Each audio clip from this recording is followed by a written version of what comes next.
This is the Eglinton Jerk reporting for the Eglinton West Pop-Up Podcast, right here at the corner of Oakwood and Eglinton, on Eglinton West.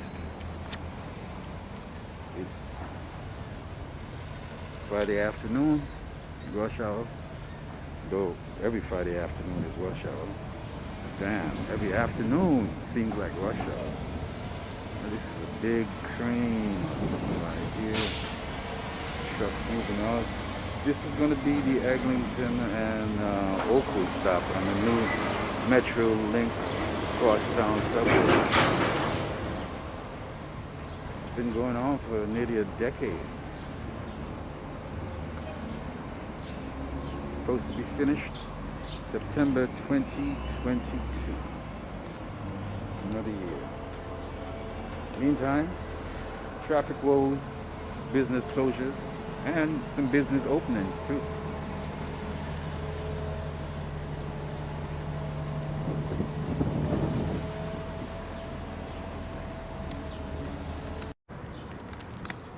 We're here at the corner of Eglinton and Oakwood talking to Nick Alampi from Andrews Formal, who's the chair of the York-Eglinton BIA.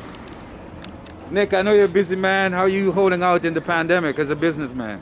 I don't know. You tell me what's happening behind me, and as you can see, like always, how much space do they take and how much space do they give us? And like myself and everybody else, it's always been the ongoing challenge with them. Mm-hmm. You know, I'm trying to get clarity of what's being done, what's going to be done, and so forth. So as far as you know, as far as I know right now, I mean, I think the prediction is September 2022. Oh, where'd you get that? I'd be interested in knowing that. I'll take that. I'll take that as a lottery name. So we're predicting today September 2022 as the completion. Okay, I'm gonna write that down. I'm gonna go buy the lottery ticket now, and because it's been shifting. It's been going on for nearly 10, 11 years? Well, technically the project was supposed to be finished 2020, 2021. Then they made that announcement in 2020 that's going to 2021, and then they made the announcement again in 2021 that it's gone now beyond 2022. So at this point, we're not holding our breath, and we're encouraging all the shops to navigate themselves and try to manage themselves in a manner that can allow them to do commerce. The truth is, as you know and I know, that COVID came in and COVID's still here, and COVID was the thing that nobody ever would have expected and wished, and it's the heartache right now. And I myself, and I guarantee others, are just feeling that struggle of how do you create sustaining, how do you create support, and I don't have that answer. We're trying desperately to help. Because even, for instance, just walking at, say, Duffin and Eglinton, some weeks I don't know which way to go because they change it to one side, then 2 weeks it changes to the other side. You got to go around here. Yeah. Some businesses right here, like the Rivers and so on, I haven't even walked in that area because it's just so impassable at times. Yeah. And I don't know, some of the businesses there are still operating, but it's tough, really. Cause it's funny you say that, because in the Dufferin area, we did lose a lot of businesses in the last 2 years. And I think a lot of businesses just, as pandemic hit, they just didn't have the right to say that we're going to survive it or hold on to it. And that was the heartache for us. But we're seeing new life. Like there's the new roti place that just opened up where the McDonald's used to be. Yes. There's a new shawarma place that just opened up in the existing shawarma place. There's a lot new catering companies that are using facilities in the area that took it over. Like Astro Flores is now a catering location. Toronto Latino, which is a staple, has always done everything he can to do a kitchen, to lunches, everything. There's a food bank there too, isn't it? No. So my understanding, the food bank is not there. It's a few doors down from that, heading east, on the same side. And that was in the former Pasquale used to own it. He's a musical store and a musical teaching place.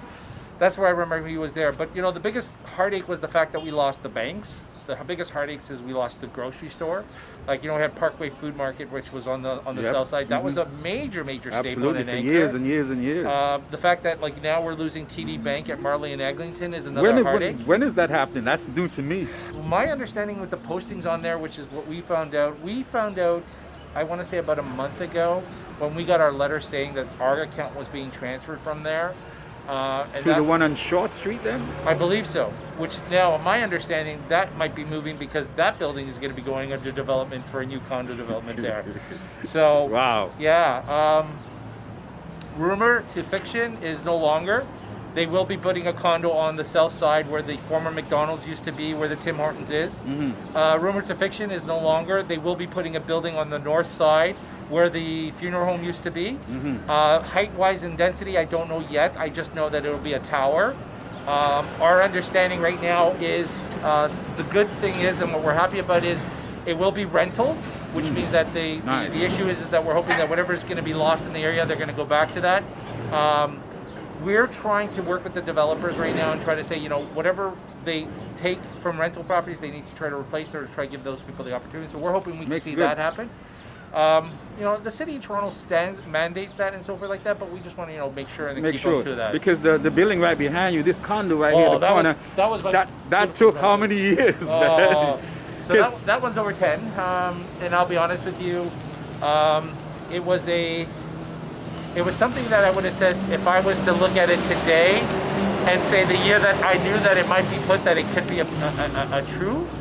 I'm standing behind it, and I'm so happy that it's there. Now the idea is now to have the people inside use the necessities of this community, the restaurants, the services, and so forth. And that's what we're hoping. Like, I know for a fact that a lot of them are starting to use some of the restaurant services because we're seeing the reviews, we're seeing them how they're liking so forth, and we're excited about that. We're just hoping that will continue and we're going to see more. Yeah, because one of the things about there, for instance, I noticed over the years is that they tried marketing as if it was not at Eglinton and Oakwood. No, I'm going to say no. I'm going to say no, because here's it. I think what they were trying to do, because when people were looking at it as future investment, they weren't seeing a new variety store. They weren't seeing a new restaurant. They weren't seeing patios. Or a new Subway. Well, no, that was the other thing. They heard about the Subway, and they're figuring, okay, if that comes, is it going to be done when I move in? And where am I going to be? Am I going to be hearing construction sounds? I know realistically, you know, as an investor, you do that. Or as a person who's going to live there, you don't want to say, I'm getting this beautiful balcony, and all I'm going to hear, da, da, da, da, da, da, da, da. You know, you didn't want to feel like, oh my God, is that the right place to be? So I think that was their challenge at the time. They were trying to say that this was going to happen, but I am calling out anybody who wants to make investment in the area. There are many stores that have opportunity to put a food store of any kind of fresh fruits. There's a great opportunity to do some any type of fast food restaurant or even a coffee shop or a cafe. We're hoping that as now this LRT is starting to leave, we're hoping that now with COVID, anybody who wants to come and put investments here, we want to work with them and leverage that. And what I say by that is that anybody comes in, we want to say that if they want to do a patio and so forth, try to see if the city would maybe do something where they'll give them that opportunity to do so when they do open. Not immediately, but within a year's time. So that's what we're hoping for. So how excited were you, Nick, when the Black Business and Professional Association in February launched the Black Business Emergency Recovery Grant of $150,000 in grants of $3,000, $5,000, and $10,000. You must have been pretty elated when you got that news. I think, if anything, it was a great opportunity in hearing that, because it allowed us to also campaign that in the sense of saying province was not being forthcoming and helpful with the current businesses because of the way they were structured. Federal government, same situation. So when they came out, it was great. It was a great opportunity to have this and saying that this is another level of reach and help. But again, our challenge is it's not us, it's not the City of Toronto, so we don't know much about it other than what's being posted online or from their website. But Nick, you got the BIA here. Yeah. You know the businesses, you know them personally, you've been in them, they've been in your shop, you know the development of the area over decades, you've lived here yourself. One would think that if an organization is coming in here, that you would be key, especially dealing with finances and the businesses, you know their worries and woes. So what exactly has been the relationship between you and the BIA and the BBPA in relation to this grant? With the grant, I can't answer really much about it other than what we know. From what we've been told, that they have already started issuing, which it was. My understanding that they have issued, I think, between 33 to 35. I'm not sure the exact numbers. In the denominations, as you mentioned, I think 3, 5, and 10. I know that a few of our members have gotten it, and I know a few members haven't gotten it. That's in my area. I know that it has gone as far as from Marley to all the way to Keele Street. So I can't tell you who may have gotten it at Dufferin. I don't know who may have gotten it at Keele Street.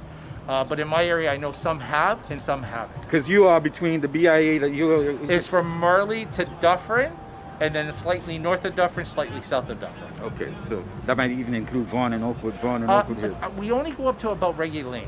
Okay. So up to Reggae Lane. So the little commercial property that's just a little bit south of that is within our BIA area. And we go the same thing south on Glenholm as well. Because I've been trying just for the level of transparency to find out from the website. Nothing is on there except just the little thing about Little Jamaica. I've talked to a number of people there, one of the communications director, the executive director, and they keep on saying next week, we'll have an information next week. Right. At one point I was told that they had a third party do it. Oh, wow. Then they told me no, it wasn't a third party, it was them. And then they said that the money it was their money, that I thought they were in partnership with the city and some of the agencies in the city, but I was told that it's their money, the BVPA's money. So I'm still trying to find information out. And I would love to know as well, because we've asked also inquired, because again, when we asked, we didn't know if it was like a province thing, because there's a lot of initiatives happening right now through the federal government, Yes. a lot of initiatives happening with the province and the city of Toronto. So we were kind of saying, okay, we thought maybe that was the partner as the representative or on behalf, because they're doing their data, whatever needed. From my understanding, again, is we didn't hear any of it coming from those parties. We then began to think, and we would make this assumption, and I'm going to strongly say we assumed, and I'm going to say I made that assumption, is that they may have taken it from their own funding. So there's still no clarity, and I can't give you say, hey, you're right, this is it. We're still in the same situation as yourself, wanting to know who's received it, who hasn't received it, for our sake. At the same time, and allow that if those that didn't receive it, we want to see how we can find other opportunities for them, like either through Digital Main Street or any other programs that we can try to help. Like at the end of the day, we're all asking to help each other, right? We're all in this as a family, right? So, but just living in the neighborhood and walking around at the businesses, I just don't see their presence. And I'm not saying that they should maybe rent a satellite office, but certainly they might have been able to partner with you and have a little somebody there to have more of an actual presence. I don't see any sandwich boards. I don't see any flyers. Right. I just don't see a presence. I know that they've created a website, from my understanding, called Little Jamaica. Little Jamaica. Yes. That's correct. Yes. So from my understanding, that is one form of their presence. From my understanding, that is to help with, I guess, identify or associate and so forth like that. It's not under the BPA site itself. So no, that I don't have. So I really don't. I don't have an answer. All I know is they're doing that and moving forward. But the issue again would come back is you know, who of Berg didn't get it? We would love to say and help. We would ask again, if anybody who's seeing this today, and if they are seeing and they hear me saying this, if you didn't get the Berg, let us know so that we can, you know, have this list so that we can say, okay, what are the other alternatives? And it's always encouraged, you know, reach out to the BIA office, either by phone number, 416-789-1835. I hope you don't mind me doing that. Go ahead one more time. And then the 416-789-1835. And then the website, which is info@yorkbia.com, which is one that I would think would be the way to go. So what are the businesses saying in the neighborhood? Like what are their problems? I mean, we know traffic, then we know CERB, we know the crosslink. They want to be open. Listen, like, you know, let's be honest about it. Everybody with COVID right now, they want to feel normality. They want to open up their shops. They want to offer services. They want to continue that. And the truth is that myself and everybody else is under the restriction of, we don't know and we don't understand how, because again, we're not getting the approval from the province. And you know, at the end of the day, we're encouraging the province to do what they're doing. We're encouraging the province to speed what they can. You know, we're encouraging people to help with maybe the vaccination if those that believe in it, because it just helps us to kind of make sure that we're, you know, neutralizing what's happening. But the truth is everybody just wants to get their shops open, including myself. You know, but the truth is, I see you've squeezed 2 stores to 1.5 or something. I'm lucky to have one. The truth is, what I did for me is I found out what the rules were, and curbside services is what we expanded in. I'm not going to lie, we're not savvy. My website is not the best, but we did our best with the website and try to help navigate with customers' requests and so on like that. And we're encouraging other businesses to do the same. Like, this is the time to be the salesman. This is the time to start offering services and letting people know what you can and can't do. And try something innovative, I guess. Most importantly, yes. Alternatively, yes. It's kind of difficult though, right? Because COVID aside, we still have a traffic problem anyway at the best of times because of the where the Island Expressway ended. Right. Now we've got, and so there's always a tie up here. Right. But here's the one thing I want to be proudly to say. After all these years, our Oakwood parking lot came back. So, right where the condo is, underneath it, we do have access to the new Green P. Sadly, you can't access it off Eglinton, but you can access it off of Lanark. It's 32 new spots. And today I can say this because I found out after I spoke. We did find out that they will be installing a charging station below the condo for the public. Okay. So if anybody has a Tesla or electronic vehicle, a Volt or anything like that, and they need to charge it, you will be able to use the charging station underneath the condo, which is amazing because we're the first to say we're going to do it. We do have the Green P parking lot down by actually Alameda and Eglinton, which we're hoping that people can use. Street parking, again, I wish it's a lottery ticket. It's a hit and a miss. We encourage you to keep careful with it. But again, call for services. The customers here can probably, ask if they can Uber their food to them, lift their food to them. Maybe they can lift their service of products. Like if in case somebody wants to purchase something in the store and they don't want to come down, but they know what they want because they've seen them and they'll pay maybe the difference of that. So this is where we're encouraging store owners to be as adaptable as possible, and we're asking customers to be patient as possible and supporting local business. Importantly, local business. Let's talk about Metrolinx, because they're the big honcho here for all of this traffic and construction. Wonderful. I call this the new slide, but yeah, I was wondering, what is it? It's the new escalator. You came on the day where they're installing the new escalator. I just don't know what it. I've been to. I remember being at a couple of the BIA meetings where Metrolinx was there, and to give them credit, I get stuff in the mail from them. I pick stuff up, and they'll say, "Well, this is happening. This is going on. This is going on." Let me ask you a question before you intervene. That have you ever checked when you got it and when it happened and when it was done? So I'll tell you what I love about what you're about to say to me, because they might be good. You get the mail that they're going to do something and it happened 2 days ago. And by the way, we're just letting you know that we completed it and it was completed 4 days after you got it. So you're absolutely so right, because you're right. I always have to check which day it is, because I still see all of them all over the place. I mean, and I don't know what else I need. But from a business point of view, what is the BIA saying to Metrolinx in terms of the things that they may be able to do or should do? Keep your promises. I'm not going to even make you entertain and finish it. We want Metrolinx to finish it. We want Metrolinx to keep their promise on the timeline, on the support that they say they're going to give us. And if there are programs that are being offered right now to these businesses, let's see it. Let's understand it, because you keep on telling us these are being done. Well, where's the list of businesses so that we can validate that? Because when we talk to those businesses, they say, no, I never had that. No, I never got that. So what exactly are they promising though? Facade help? Well, Facade City of Toronto. Yeah. I want to say they're supposed to do window cleaning. They were supposed to help with litter cleanup in certain areas.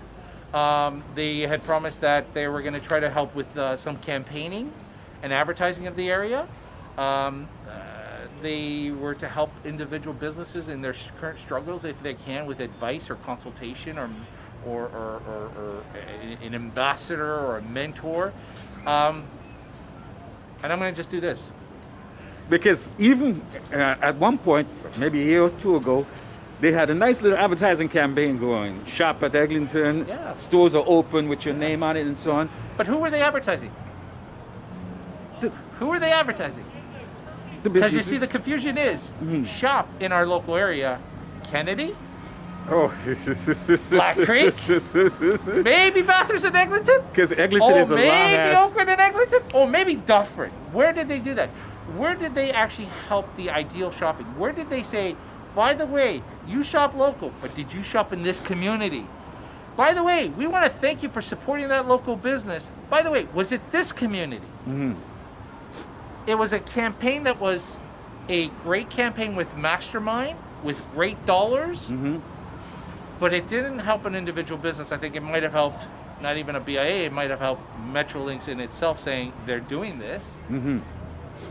Yes, because I can imagine the heat they must be taking from all kinds of BIAs, right? Oh, very much so. What kind of actions are you doing with your BIA and some of the others in terms of Metrolinx? You...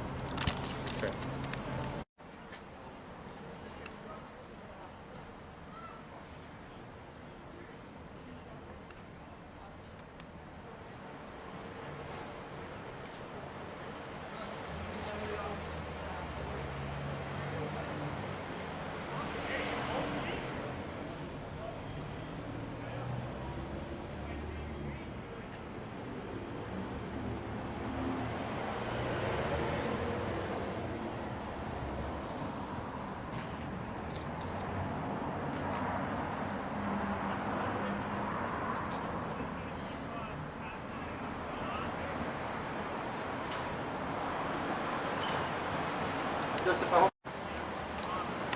So Metrolinx, what's your beef with them, and what actions are you taking? I think what I just said a few minutes ago is my beef. And I think the actions we're taking today is we're excited to say that we have formed the 7. And what the 7 for us is the 7 BIAs. We've formed the BIAs as far down as Mount Pleasant, which is at Black Creek and Eglinton area, so Eglinton and Jane, to as far down as past Avenue Road. And we're excited because now we're able to go and say unitedly, this is the concerns we're asking for, this is what you promised. Most importantly is the recent commitment that was done on the last phase of the extension. They did promise us a 9.6 was originally 3.6 to be given to this area, which means that BIAs to help them support the local businesses. But they've, again, did it same. They've gone and they've decided where that money should go. They have not asked us where the money should go. They have not asked us how we should spend that money. They've said to us, this is how we see it being spent. So that's the concern for us. We are in talks today. We are ongoing fights with them again and getting clarity on what we want to get done with them. And we're going to be doing what we have to do to try to get the councillors and any of the other politicians in power to help us again, because this is where it's a promise and a discussion that was made when they said they were going to break ground of things. Can you just go through the list of BIAs in the 7? So the BIAs in the 7 are Mount Dennis, Hill BIA, Upper Village, Fairbank, York-Eglinton BIA, Eglinton Way, and at this time it slipped me. So you're saying they promised 9? Was that million you were talking? $3.6 million to the BIAs that they were going to give for business support. And what are they waiting on? And we're asking for that accountability. What are they waiting on? We're asking for that sheet of expenditures. We're asking for everything. And now the fact that there's literally, as you put it, potentially only 24 months. It's a lot of spending in 24 months. So I'm like, I'm hoping we're going to see it, and we're hoping that they're going to put it. We want to just put it in the hands of the business owners. And most important, the way we want to do it, if we can, is through any of the contest sharing we can do, any other developments that people want to do, if it's particularly a spend of advertising locally. We want to start running the actual campaigns where we're asking as people to shop in our area or support a local business or write a review on a local business and enter into a contest, which is, I don't know if you've been seeing, which is the Shop Local programs. We're hoping to do something like that moving forward and expanding on that. But Nick, how do you explain this? Is it just arrogance in an organization as big as Metrolinx that they can just swoop in the neighborhood, get their way, close traffic, open traffic, knock down stuff? I want to say with the amount of brain trust that they say they are investing in and have in place, why has it still saying the same thing? Why am I saying the same argument? Why am I arguing with them? If they've put those in place to help minimize the impact and hire those that are supposed to be the representatives to navigate, consolidate, support, mentor the businesses that are feeling that struggle, why am I arguing? Why am I having this conversation? Why am I even boasting this? Why am I talking about it? So it's not being done, because I rather compliment what's being complimented, and I rather tell you what's not being done. For me to go now and say this is the things they're doing, we're in talks. They have a way still making it up. They still have a way of helping making the change that's needed in specific people right now in local businesses. But again, I can tell you myself, I know for a fact, Casual's had many issues in the past, where it's either from floodings in his basement to, as you can see right now, where the fence is literally on a 45-degree angle that's where it's almost to the front of his door, where, if you're a person that's going to want to go there and do something, how can you? And again, the fortunate part again for them is, due to COVID, the number of pedestrian traffic is low. It's low, yeah. But I will tell you where the frustration is, and I would encourage you after this is to go and take that video and act. If you were a customer, or you were a family member, or if you're a mother with a stroller, would you walk down this road? And I'm not advising you here, I'm advising you on the other side. I'll tell you now. I'll tell you, I've gone there. Nick, hell no. Okay, let me tell you again what I would love for that to you. Try doing that at 1 in the morning. Oh gosh, that's even worse. So on a rainy night. Yes, and here's my thing. My frustration is, we're telling them, if you have maintenance people, why are those lights not being repaired? When we're telling you we want them repaired. We're telling you clean it, sweep it, because you got a crew that's supposed to be doing it. Why is it not cleaned or swept? Oh, speaking of... You got me excited now. Speaking of the other side, Nick, you know how many times my shoes have gotten wet because there's a pool of water like 12 feet long that you can't even maneuver to the side. I think if a person like yourself would send that picture, it might be taken differently if the BIA sent that picture. I thought you'd have more weight, though. You actually do, but I thank you for that, but here's the thing. I agree with you. You know, this is where you're right. The frustration should be, as a community leader who's supposed to be representing, maybe I'm going to start saying the people should support me more, or should I be saying to Metrolinx things that I shouldn't be saying? Well, you see, because that's the next question I'm asking you, Nick, because this area has gotten very popular in a lot of people's minds. A number of organizations have formed in the last little while. It's now being dubbed Little Jamaica. We had Reggae Lane. We've got the nice mural of Jimmy Wisdom Way there going on, the designation of the old Loxley Avenue. We've got Black Futures in Eglinton. We've got a number of group BBPA coming in here. A number of groups are coming in here, and I would think that they would, first place you go is the BIA, at the very least to get a list of the businesses in the neighborhood and to see what are the problems, what are your memberships saying, and so on. So what kind of Rodney Dangerfield respect or disrespect is the BIA being treated with when you got all these people swooping in and just like doing their thing? I think the caution should be is that as they're coming in, if the attention gets turned, who would lose? Even if it turns upwards or turn downwards? I think at this point right now we're encouraging all those groups, and we've sat with them to create the united front, and we're supporting them, and we're supporting whatever actions they want and so forth, and what they would like to see and what they want to do. But we're hoping that we stay united. If the course of action changes, you know, at this point it's going to be who's going to be the one suffering, and that's where I leave it, because most of it I can't answer, because it's a future thing. You know, it's tough. You know, I've been fighting this now for the last 20 years, and you know it as much as I. Absolutely. From the time where there was the incidents and concerns on the street of violence and so forth like that, and we stepped in when we took care of that, to the time where we were doing the farmers market in the Oakwood Park. Oh yeah, right. I missed that. I mean, I missed that. Yeah. To the point where we used to do the street festival, where I'm not going to lie, it started off in the Oakwood parking lot. Yep. And it got into where we were fortunate that we were creeping up and growing the street to. We were the first festival in less than 5 years to take the whole entire street. So, you know, people say, well, why is that stop? Look at the new slide behind me. this is where we're saying to them, it wasn't the BIE who stopped it. We were just again instructed, we don't own the street, Metrolinx does. We can't encroach the street, Metrolinx can.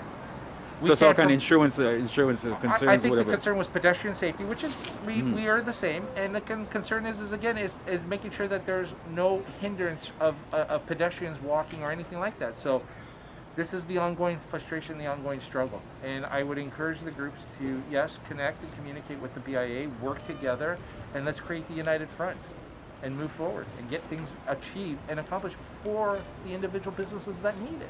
And you must be hearing a shitload of stuff from the businesses in the area, because I'm sure they come to you, especially if somebody said there's money flowing and I don't get some.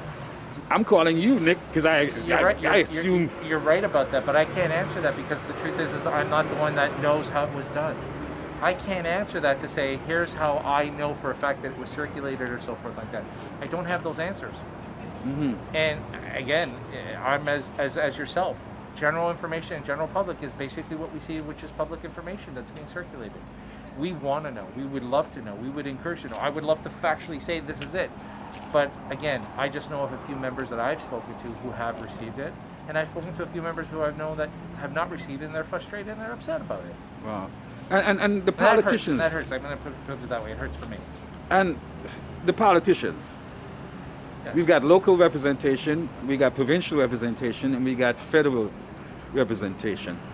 What's your assessment of those three levels of representatives in the area in terms of what they're doing? Because I hear a lot of talk, frankly, Nick. I see stuff in the newspaper here and there. I see newsletters I see Facebook pages and so on, but when I'm on the block, I don't see it. I think that's the one thing I would love to hold you accountable to, is that if you see them making that statement of an action, is it for the day, or is this a long-term thing? Because short-term right now, we're not winning. No. Short-term right now, we fought into this for the long term. And the businesses that are here today, you know, we want to say to them, yeah, hold off for a few more months because the light at the end of the tunnel is a lot closer than it was 10 years ago. Wow, 10 years. 10 So 10 years. 10 years ago, when someone was going to say to you, you're going to have a subway station in 2021 or 2020, well, those 2 years passed. Right? Now we're no more of a sneeze away from 2022. Mm-hmm. So those politicians, I would say to you as I said, whatever they're going to be posting and saying, let's hold them a little more accountable. Let's ask them for not the short-term solution, but what's the long-term solution to it, and act now with it. In the sense of saying, and I probably sounded really confusing there, if you're going to say you're going to help this business, let's be specific. And if we have, then let's say we're checking back in 3 months. We're checking back in 6 months. We're going to reevaluate 8 months. We're going to reevaluate in a year. Because the truth is we'll go, we'll argue, we'll fight, we'll do this. They'll send out the marching orders to see about getting certain people to do what they need to do in Metrolinx. And then it evaporates into the ether. What about, Nick? I mean, I see, for instance, the lineups at Randy's on Saturdays, especially, and sometimes in the days. Can you imagine it's a proud business? Yes. Can you imagine as a business owner to know that you drive by and see that happen, how you should feel? Yes. I wish that for every of my business. I wish that for every, including myself. I wish it. They all do, I imagine. Yeah. What do you say to people? Because a lot of people will say, okay, man, I get into the neighborhood, parking is going to be messed up. I don't know what's going on. Well, I say, I'm going to answer that one. If they're lining up at Randy's, they found parking. They wanted the paddock, so they're going to find ways. So here's what I'm trying to say to you. People who want to shop in the area are going to come and shop. Exactly. People who say they're going to support local business, we're holding them accountable. We're saying, yes, prove it.